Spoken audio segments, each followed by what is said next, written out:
Hello, നാട്ടിലൊരു വിലയില്ലാത്ത സാധനം എന്നാൽ ഇവിടെ വന്നപ്പോൾ കൂടുതൽ കഴിക്കാൻ തോന്നിയൊരു സാധനം വേറൊന്നല്ലടോ, നല്ല ചൂട് ഫ്ലേക്കി മുട്ട പപ്സ്. ഉഫ്, ആലോചിക്കുമ്പോൾ തന്നെ കൊത്തിയാവുന്നു. ഈ പപ്സൊക്കെ മലയാളികളുടെ ഒരു വികാരമാണ് ഇവിടെ എത്തിപ്പോഴാട്ടോ മനസ്സിലാവുന്നേ. ഇവിടെ കിട്ടാത്ത സാധനമൊന്നല്ല കേട്ടോ, പക്ഷെ നാട്ടിലത്തെ ആ ഒരു ടേസ്റ്റ് കിട്ടുന്നേ ഇല്ല. ഇന്നലെ ഞാൻ ഇൻസ്റ്റാഗ്രാം സ്ക്രോൾ ചെയ്തുകൊണ്ടിരിക്കുമ്പോഴാട്ടോ ഒരു ചേട്ടൻ വളരെ സിമ്പിളായിട്ട് മുട്ട പപ്സ് ഉണ്ടാക്കുന്നത് കണ്ടത്.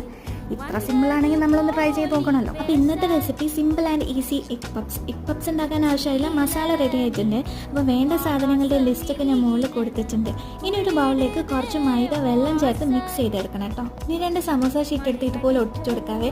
അതിലേക്ക് മസാലയെ ഒരു മുട്ടയുടെ പകുതിയും കൂടെ വെച്ച് അങ്ങോട്ടും ഇങ്ങോട്ടൊക്കെ മടക്കിയെടുക്കുക. പിന്നെ ലാസ്റ്റ് മൈദ വെച്ച് ഒട്ടിച്ചു കൊടുക്കാൻ മറക്കല്ലേ. ഈ പരിപാടി വളരെ സിമ്പിളാണ്. എണ്ണ ചൂടായതിനു ശേഷം ഇതിട്ട് തിരിച്ച് മറിച്ചൊക്കെ ഇട്ട് ഫ്രൈ ചെയ്തെടുക്കാം. സംഭവം റെഡി ആയിട്ടുണ്ട്. മുട്ട പപ്സ് പോലെ ഉണ്ടായിട്ടില്ലെങ്കിലും വകയിൽ അരക്കിലായിട്ടുണ്ട്. എന്തായാലും ടേസ്റ്റ് അടിപൊളിയാണ്. റംദാനൊക്കെ അല്ലേ, നിങ്ങളും ട്രൈ ചെയ്ത് നോക്കുക. അപ്പോൾ അത്രയേ ഉള്ളൂ. Thanks for watching.